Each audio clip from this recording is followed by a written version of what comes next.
नमस्कार, हिमाचल दस्तक टीवी में आप सभी का स्वागत है। मैं हूं आपके साथ प्रवीण मुंगटा।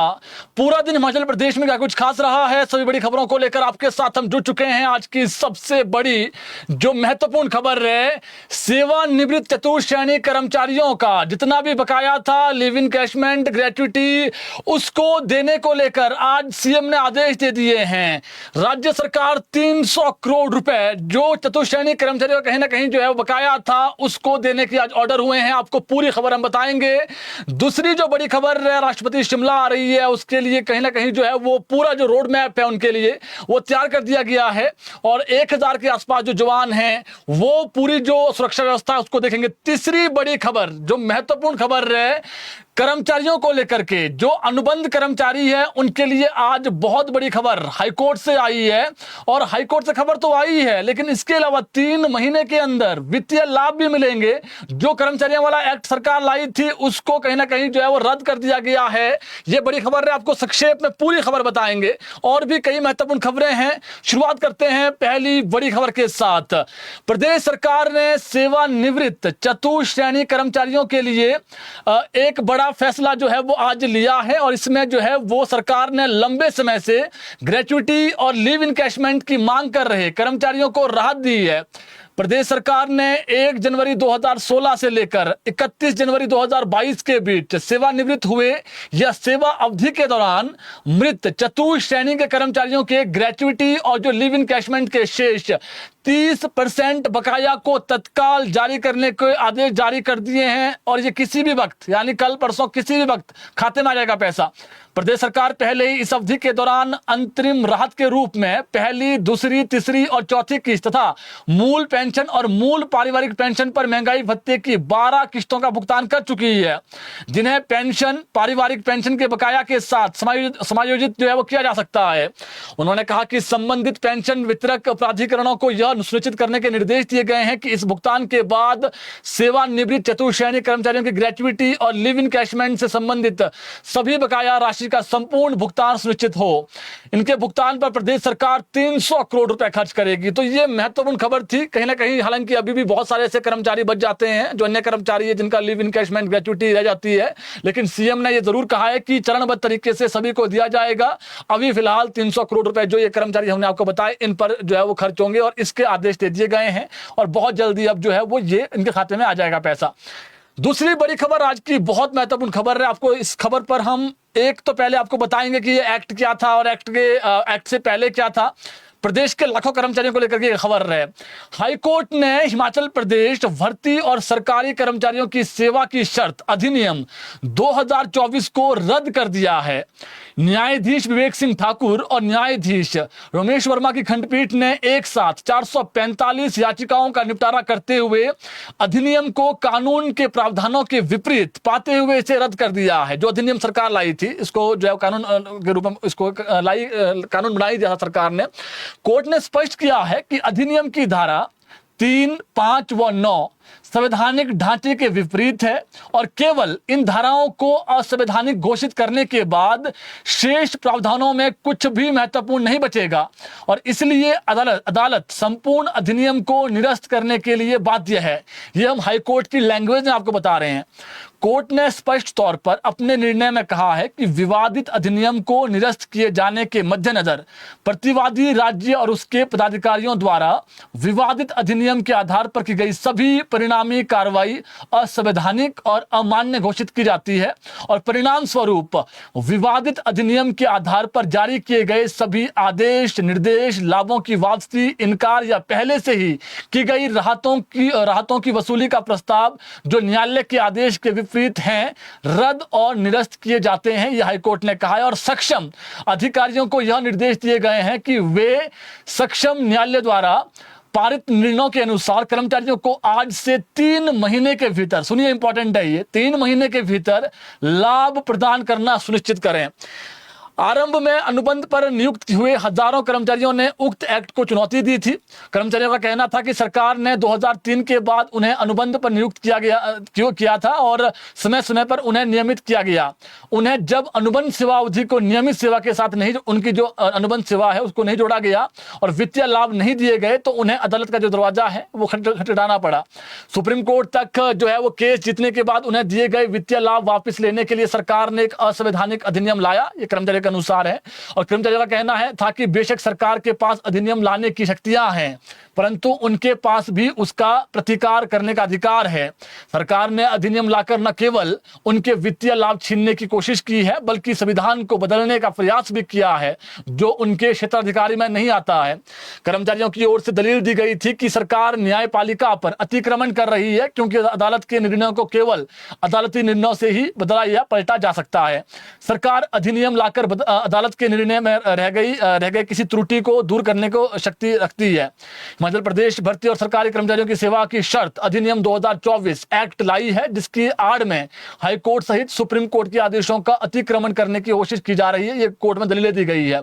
प्रार्थियों ने आरोप लगाया था कि 17 जुलाई 2025 को हिमाचल प्रदेश भर्ती और सरकारी कर्मचारियों की सेवा की शर्त अधिनियम 2024 की आड़ में उनको दिए गए लाभ को वापस लेने के आदेश जारी कर दिए। इस फैसले से हजारों कर्मचारी लाभान्वित होंगे। अब देखिए इसमें क्या है। हिमाचल प्रदेश नियमित कर्मचारी जो अनुबंध नियमित कर्मचारी संगठन के जो प्रदेश अध्यक्ष हैं उनसे हमारी बातचीत हुई है।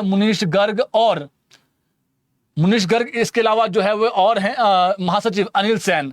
इन्होंने कोर्ट के इस फैसले का स्वागत किया है और कहा कि कोर्ट के इस फैसले के बाद अब जो कर्मचारी है उनको उनका अधिकार मिलेगा जो वो हाईकोर्ट से भी केस जीत कर आए हैं और सुप्रीम कोर्ट से भी कई लोग केस जीत करके आए हैं। हालांकि आपको बता दें कि सरकार हाईकोर्ट के खिलाफ जो ये फैसला आया हुआ है हाईकोर्ट के इस फैसले के खिलाफ सुप्रीम कोर्ट भी जा सकती है। लेकिन सरल भाषा में आपको खबर बताएं हम, ना तो अब जितने भी लाखों कर्मचारी है ना तो उनसे अब रिकवरी होगी। नंबर एक, जितने भी जो वरिष्ठता है डेट ऑफ ज्वाइनिंग से सीनियोरिटी भी मिलेगी क्योंकि डेट ऑफ ज्वाइनिंग से सीनियोरिटी की ये मांग कर रहे थे कि जो अनुबंध कार्यकाल है वो जुड़ना चाहिए सीनियोरिटी में। अब आप देखिए कई ऐसे कर्मचारी जिन्होंने 8-8 साल जो है वो कॉन्ट्रैक्ट पर काम किया है। 2008-9 के बाद जब 2008 के बाद जो है वो कॉन्ट्रैक्चुअल भर्ती शुरू हुई प्रदेश में तो उसके बाद 8-8 साल का कॉन्ट्रैक्चुअल पीरियड रहा।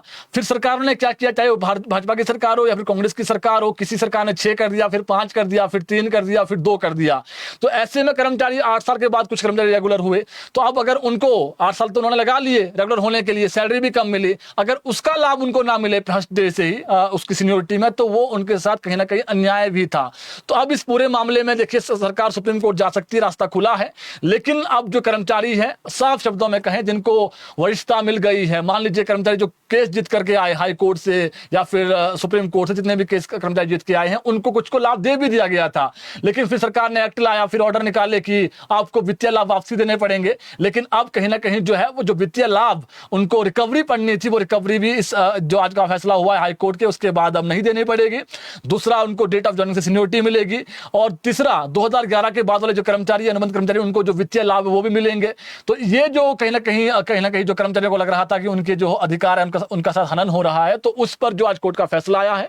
अब जो एक्ट था जो सरकार लाई थी विधानसभा में, उसके बाद वो राज्यपाल के पास गया, राज्यपाल ने उसको हरी झंडी दी और हरी झंडी के बाद अब कहीं ना कहीं जो है वो एक्ट बन गया था। एक्ट के बाद अब इसको हाई कोर्ट ने जो है वो रद्द कर दिया है। तो ये बड़ी खबर थी। इसके अलावा बात करें और खबर को लेकर के,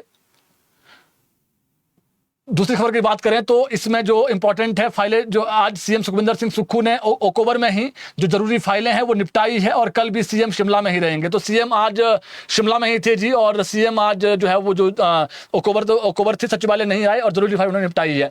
अब बात कर लेते हैं पंचायत चुनाव को लेकर के। पंचायत चुनाव पर बड़ी खबर, मंगलवार को प्रदेश में जो पंचायत है उसमें आचार संहिता लगने के आसार हैं।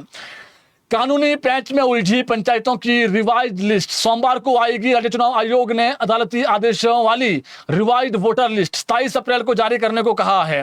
480 ग्राम पंचायतों की मतदाता सूची 27 अप्रैल को आएगी। ऐसे में सूचना है कि मंगलवार शाम तक जो है वो जिस प्रकार से सोमवार को 5 बजे तक का अल्टीमेट 5 बजे तक का टाइम दिया गया है कि आप 5 बजे से पहले जो है वो रिवाइज लिस्ट ले आए वोटरों की। तो इसमें अगर उसी दिन जल्दी आ जाती है तो हो सकता है शाम को ही हो जाए, आचार संहिता लगने के आचार संहिता शाम को ही लग जाए। लेकिन खबर ये है कि मंगलवार को प्रदेश में आचार संहिता लग सकती है अगर 5 बजे, क्योंकि अगर लेट आती है रिवाइज जो कह सकते हैं आप वोटर लिस्ट, तो इसमें क्या होगा कि उस दिन सोमवार को नहीं लगेगी, मंगलवार को पूरी संभावना है प्रदेश में मंगलवार को आदर्श आचार संहिता पंचायतों में भी लग जाएगी, यानी पंचायत चुनाव का ऐलान हो जाएगा। तो ये खबर थी, इंपॉर्टेंट खबर थी। इसके अलावा हिमाचल में होने जा रहे शहरी निकाय चुनावों में उम्मीदवारों पर आयोग की पैनी नजर रहेगी। आचार संहिता का उल्लंघन करने वालों से आयोग सख्ती से निपटेगा। गंभीर मामलों में संबंधित उम्मीदवार का नामांकन तक रद्द करने के साथ साथ मुकदमा भी दर्ज होगा। आयोग ने जिला निर्वाचन अधिकारियों को उम्मीदवारों और उनके समर्थकों पर विशेष नजर रखने को कहा है। किसी भी प्रकार की अनुचित गतिविधि, मतदाताओं को प्रभावित करने का प्रयास या सरकारी संसाधनों का दुरुपयोग पाए जाने पर सख्त कार्रवाई की जाएगी। किसी भी तरह की लापरवाही बर्दाश्त नहीं की जाएगी। आयोग ने मतदान प्रक्रिया से जुड़े नियमों को लेकर भी स्पष्ट निर्देश जारी किए हैं। चुनाव के दौरान मतपत्रों को मतदान केंद्र से बाहर ले जाना गंभीर अपराध माना जाएगा। यदि कोई व्यक्ति ऐसा करते हुए पाया जाता है तो उसके खिलाफ तत्काल कानूनी कार्रवाई अमल में लाई जाएगी। आयोग ने कर्मचारियों को सख्ती से निर्देश दिए हैं कि वे किसी भी उम्मीदवार या उनके समर्थकों पर घर पर नहीं ठहर सकते हैं। यदि इस प्रकार की कोई शिकायत प्राप्त होती है तो संबंधित कर्मचारी के खिलाफ तुरंत निलंबन की कार्रवाई की जाएगी, सस्पेंड, और हो सकता है कि वो जो है वो जॉब भी जा सकती है उस कर्मचारी की। आयोग ने सभी जिलों के अधिकारियों को इन निर्देशों के कड़ाई से पालन करने को कहा है। आम जनता से भी अपील की है कि वह चुनाव के दौरान किसी भी प्रकार की अनियमितता या उल्लंघन की सूचना तुरंत प्रशासन को दें। इन सख्त निर्देशों के जरिए आयोग ने साफ संदेश दिया है कि चुनाव प्रक्रिया में किसी भी प्रकार की गड़बड़ी या नियमों की अनदेखी को बर्दाश्त नहीं किया जाएगा और दोषियों के खिलाफ कठोर कदम उठाए जाएंगे। तो ऐसा नहीं कि कोई सरकारी कर्मचारी हो किसी को सपोर्ट ही करने लग जाए। अगर किसी ने किया ऐसा तो फिर उसकी जॉब जा सकती है। इसके अलावा पंचायती राज संस्थाओं और स्थानीय निकायों के पूर्व प्रतिनिधियों के खिलाफ लगी लेखा परीक्षण टिप्पणियों में जो देय राशि है, लंबित होने पर उन्हें चुनाव लड़ने की एनओसी नहीं मिलेगी। इंपॉर्टेंट खबर है जी, जो पुराने प्रत्याशी है। हिमाचल विधानसभा की स्थानीय निधि लेखा समिति ने सरकार को उन व्यक्तियों को चुनाव लड़ने के लिए एनओसी प्रमाण पत्र जारी न करने के दिशा निर्देश देने को कहा है, जिनके विरुद्ध लेखा परीक्षण टिप्पणियों में देय राशि लंबित है, जो देनी है। इन्हें राशि की पूर्ण वसूली के बाद ही एनओसी देने को कहा गया है। समिति ने लंबित रेखा आपत्तियों, अनियमित व्ययों की वसूली तथा समिति की संतुतियों में हो रही देरी पर गंभीर चिंता जताई है। दरअसल पिछले कल हिमाचल विधानसभा के मुख्य समिति कक्ष में स्थानीय निधि लेखा समिति की बैठक हुई, जिसकी अध्यक्षता समिति के सभापति संजय रतन ने की, जो एमएलए भी हैं, जबकि समिति सदस्य संजय अवस्थी, मलेंद्र राजन तथा कुलदीप राठौर ने इसमें हिस्सा लिया। समिति ने बैठक के दौरान पंचायती राज संस्थाओं एवं स्थानीय निकायों से संबंधित लंबित लेखा आपत्तियों, अनियमित व्ययों की वसूली तथा समिति की संस्तुतियों में हो रही देरी पर गंभीर चिंता व्यक्त की है। समिति ने पाया कि 31 मार्च 2025 तक 50.68 करोड़ यानी 50 करोड़ 68 लाख रुपए की राशि वसूली योग्य थी, जिसमें 31 दिसंबर 2025 तक केवल 9 माह की अवधि में मात्र 2.9 करोड़ रुपए ही राशि की जो वसूली है वो समायोजन किए जा सके, जबकि 48.58 करोड़ रुपए की राशि अभी भी वसूली हेतु शेष बची हुई है। इसे समिति ने असंतोषजनक बताते हुए नाराजगी व्यक्त की है और साथ ही समिति ने इसको लेकर सरकार को आवश्यक दिशा निर्देश देने को भी कहा है। समिति ने अपने समक्ष लंबित मामलों की भी समीक्षा की तथा सभी विभागों को निर्देश दिए कि समिति की संस्तुतियों पर की गई कार्रवाई की अद्यतन सूचना निर्धारित अवधि में जो है प्रस्तुत करना सुनिश्चित करें। और स्थानीय निधि लेखा समिति ने विभिन्न विषयों पर 26 मई 2026 को मुख्य सचिव हिमाचल प्रदेश सरकार का मौखिक रूप से जो है वो साक्षर करने का भी निर्णय लिया है। तो यानी एनओसी नहीं मिलेंगे। जो पुराने उम्मीदवार है, अगर किसी का बचा जो व्यय है जो देना है उनको कह सकते हैं वो आपको देना ही पड़ेगा जी, वरना आप फिर उसमें आपको दिक्कतें आ जाएगी, चुनाव नहीं लड़ पाएंगे। इसके अलावा कल एक खबर बताई थी हमने कि जो बुजुर्ग मतदाता है उनको घर बैठे जो है वो वोट डालने का अधिकार मिल सकता है पंचायत चुनाव में भी। हालांकि इससे पहले नहीं होता था, इससे पहले जो एमएलए के चुनाव हैं विधानसभा के उसमें होता था।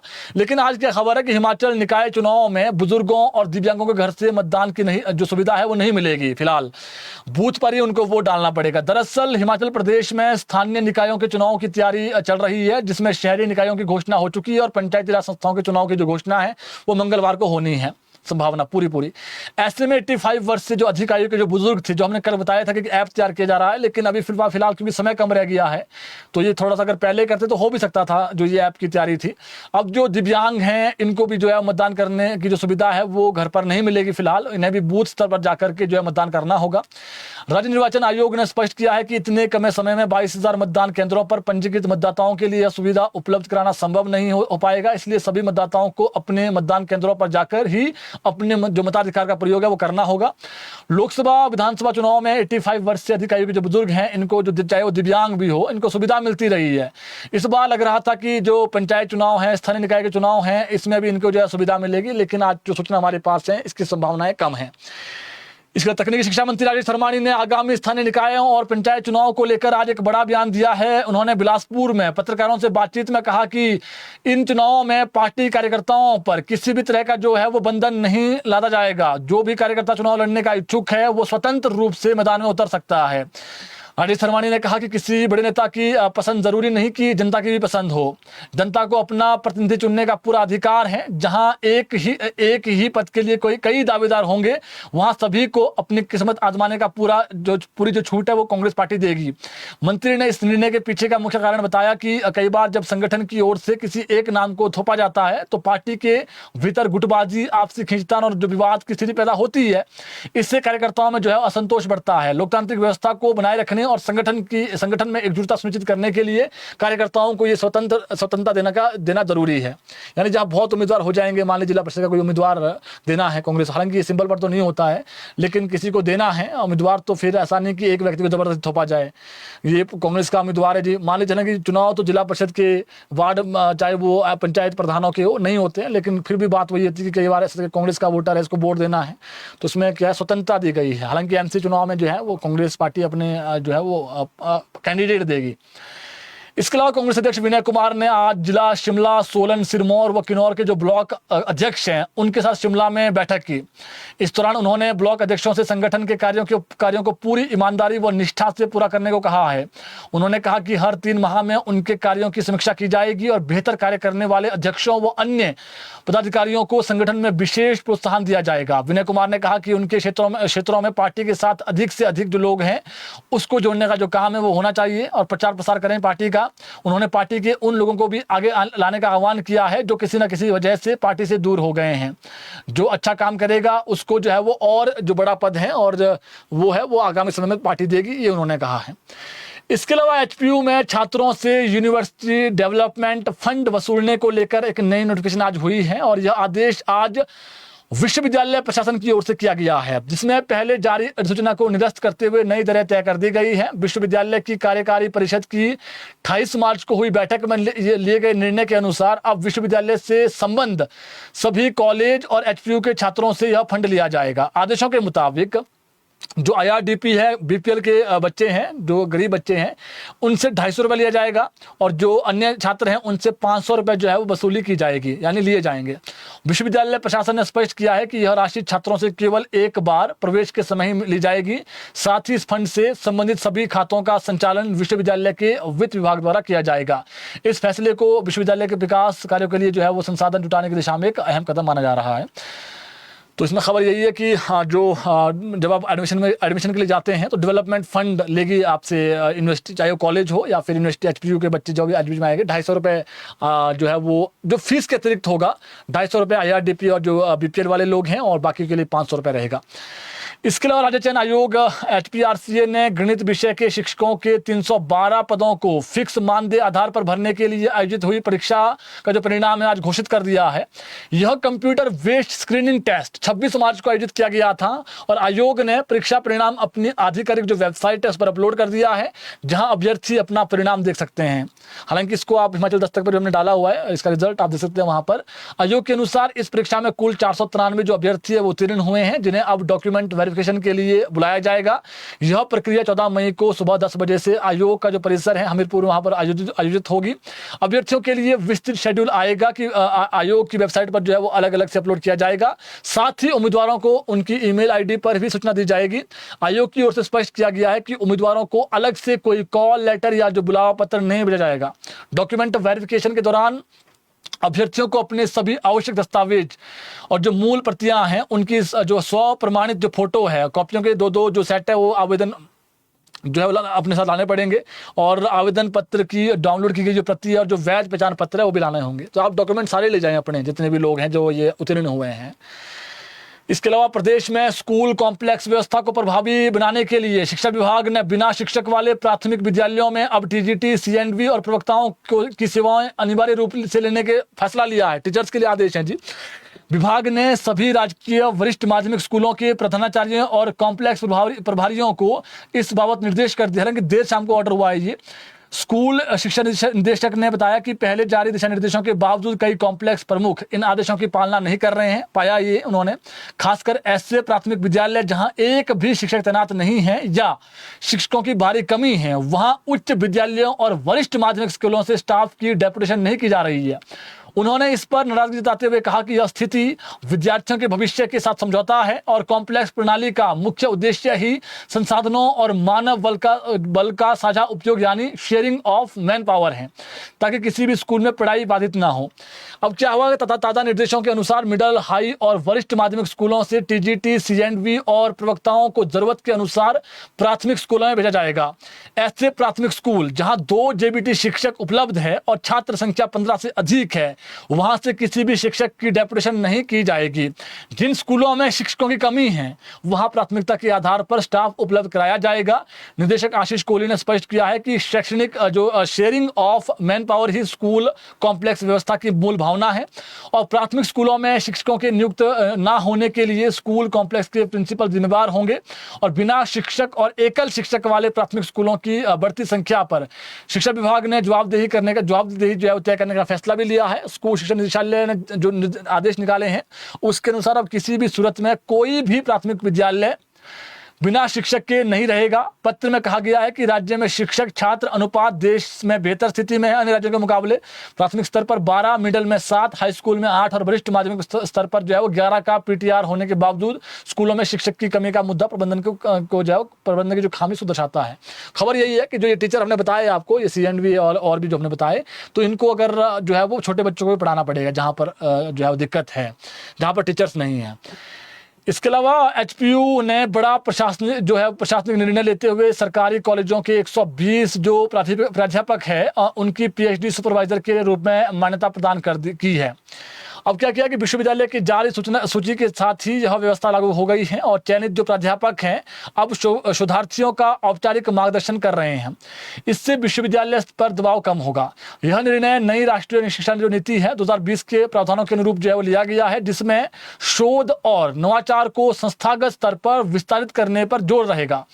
पहले पीएचडी सुपरविजन विश्वविद्यालय के विभागों तक सीमित था, लेकिन अब कॉलेजों को भी इस प्रक्रिया में शामिल कर दिया गया है और विश्वविद्यालय ने स्पष्ट किया है कि यह जिम्मेदारी केवल उन्हीं प्राध्यापकों को दी गई है जिन्होंने निर्धारित योग्यता, शोध, प्रकाशन और जो अनुभव से जुड़े मानकों को पूरा किया है।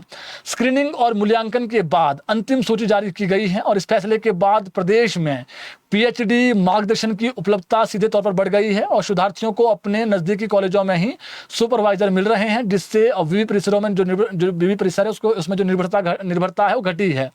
दाखिला लेने, मार्गदर्शन और संपर्क की प्रक्रिया सुगम हुई है और इससे शोधार्थियों की संख्या में भी वृद्धि हो रही है और विभिन्न विषयों में नए पंजीकरण भी हो रहे हैं। शिक्षकों के स्तर पर भी बदलाव सीधा प्रभाव डाल रहा है और सुपरविजन की जिम्मेदारी मिलने के साथ ही जो प्राध्यापक हैं वो शोध परियोजनाएं, प्रकाशन और जो अकादमिक जो गतिविधियां हैं उसमें भी शामिल हो रहे हैं। एक बहुत महत्वपूर्ण खबर है ऊना जिला को लेकर के। ऊना जिला के अंब अंदौरा रेलवे स्टेशन से यात्रा करने वाले यात्रियों के लिए एक अच्छी खबर है। उत्तरी रेलवे ने नंगल डैम रेलवे स्टेशन तक आने वाली Gurmukhi superfast weekly express train का अंब अंदौरा रेलवे स्टेशन तक विस्तार करने की मंजूरी दे दी है। इस विस्तार से हिमाचल प्रदेश का जो कह सकते हैं आप कोलकाता से जो है उससे जो पटना और जो कोलकाता है उससे सीधा जो रेल लिंक है वो स्थापित हो जाएगा, जिससे यात्रियों की आवाजाही आसानी होगी। और केंद्रीय मंत्री जो है इसके रेलवे मंत्रालय के अश्वनी वैष्णव, उन्होंने हमीरपुर के जो सांसद हैं अनुराग ठाकुर, उनको एक पत्र के माध्यम से इसकी जानकारी दी है और अनुराग ठाकुर ने इस पत्र को सोशल मीडिया पर जारी करते हुए प्रधानमंत्री नरेंद्र मोदी और केंद्रीय रेल मंत्री अश्वनी वैष्णव का आभार जताया है। अब अंबाला रेलवे डिवीजन द्वारा गुरुमुखी सुपरफास्ट एक्सप्रेस ट्रेन का जो नया शेड्यूल है वो जारी होगा बहुत जल्द, और जिसके बाद ये जो ट्रेन है वो अंब अंदौरा रेलवे स्टेशन तक चलना शुरू हो जाएगी। तो ये पहले से ही मांग चल रही थी कि इसको अंब अंदौरा किया जाए, तो अब सीधा आप अंब अंदौरा से सीधा आप जो है वो कोलकाता जा सकेंगे, यानी वेस्ट बंगाल जा सकेंगे। इसके अलावा प्रदेश सरकार ने आज एक प्रशासनिक फेरबदल भी किया है। 2 IAS अधिकारियों के तबादले किए हैं और इनको जो है वो तैनाती दी है। जारी जो आदेश हुए हैं सरकार के, आज 2001 बैच के IAS अधिकारी आर सिल्वम को वित्त आयुक्त अपील के पद पर तैनात कर दिया गया है, और उनको ये प्रतीक्षा भी कर रहे थे अपने नियुक्ति का। और इन्होंने क्या किया, इनको जो है 1993 बैच के जो IAS अधिकारी है कमलेश कुमार पंत, उनका स्थान लिया है, रिलीव हो गए हैं पंत। इसी क्रम में 2019 बैच के IAS अधिकारी नवीन तनवर को हिमाचल प्रदेश सरकार में विशेष सचिव युवा सेवाएं एवं खेल YSS के रूप में तैनात कर दिया गया है। तनवर भी जो है वो अपनी पोस्टिंग का इंतजार कर रहे हैं। 2 IAS अधिकारियों को नया जो है वो आज जिम्मा दे दिया गया है। इसके अलावा प्रदेश में हिम केयर योजना में गड़बड़ झाले की जांच के लिए विजिलेंस ब्यूरो ने 8 सदस्यीय SIT कमेटी गठित कर दी है। IG विमल गुप्ता की अध्यक्षता में बनाई गई इस कमेटी में इसमें ASP नरवीर सिंह समेत विभिन्न अधिकारी व कर्मचारी शामिल हैं। यह जो SIT योजना के तहत जो ये कह सकते हैं जो SIT बनाई गई है, ये एक योजना के तहत जो है वो अस्पतालों की भूमिका और बिलिंग प्रक्रिया की गहन जांच करेगी। विजिलेंस ने सचिवालय में स्वास्थ्य शाखा से योजना के तहत हुए मरीजों के ऑपरेशन के जो भी मेडिकल बिल हैं उसका जो रिकॉर्ड है वो अपने कब्जे में ले लिया है, और यह कथित घपला 110 करोड़ के आसपास बताया जा रहा है। कथित है, अभी इस पर जांच होनी है। आरोप है कि कई मामलों में फर्जी या भारी भरकम मेडिकल बिल लगा सरकारी धन का जो दुरुपयोग है वो किया गया है। सरकार ने स्पष्ट किया है कि जांच में किसी भी स्तर पर दोषी पाए जाने वाले अधिकारी और जो अस्पताल प्रबंधन है उन पर कार्रवाई की जाएगी। विजिलेंस जांच के दायरे में हिमाचल की ही नहीं, यानी हिमाचल के हॉस्पिटल ही नहीं बल्कि बाहरी राज्यों के 35 के लगभग जो निजी हॉस्पिटल है वो भी आएंगे। और मार्च में बजट सत्र के दौरान CM सुखविंदर सिंह सुक्खू ने गड़बड़ झाले का मामला उठाया था और विजिलेंस जांच के जो है वो कहा था, विजिलेंस जांच का ऐलान किया था। तो विजिलेंस की ओर से आज अब ये जो गहन जांच है वो शुरू कर दी गई है, और भविष्य में कोई गड़बड़ी ना हो इसके लिए भी सरकार ने मेडिकल बिलों की जांच के लिए सचिवालय में 3 सदस्यीय जो कमेटी है वो गठित कर दी है। आरोप है कि एक अस्पताल में 25,000 में होने वाले हर्निया के ऑपरेशन का बिल 1 लाख बना दिया गया। कुछ अस्पतालों ने ऑपरेशन के दौरान जरूरत से अधिक जो उपकरण और जो दवाइयां हैं वो दर्शाकर बिल बढ़ाकर जो है वो पेश किया, बढ़ा चढ़ाकर पेश किया। और वही हिम केयर योजना में 4 पुरुषों की जो बच्चेदानी के ऑपरेशन भी दिखाए गए हैं। तो जो ये हिम केयर वाला मामला है जी, जो कह रहे कहीं ना कहीं जो है वो CM ने ही ये मामला उठाया था, उन्होंने आरोप लगाए थे कि गड़बड़ झाला हुआ है, कथित जो घपला उन्होंने कहा था, इस पर जांच अब शुरू हो गई है।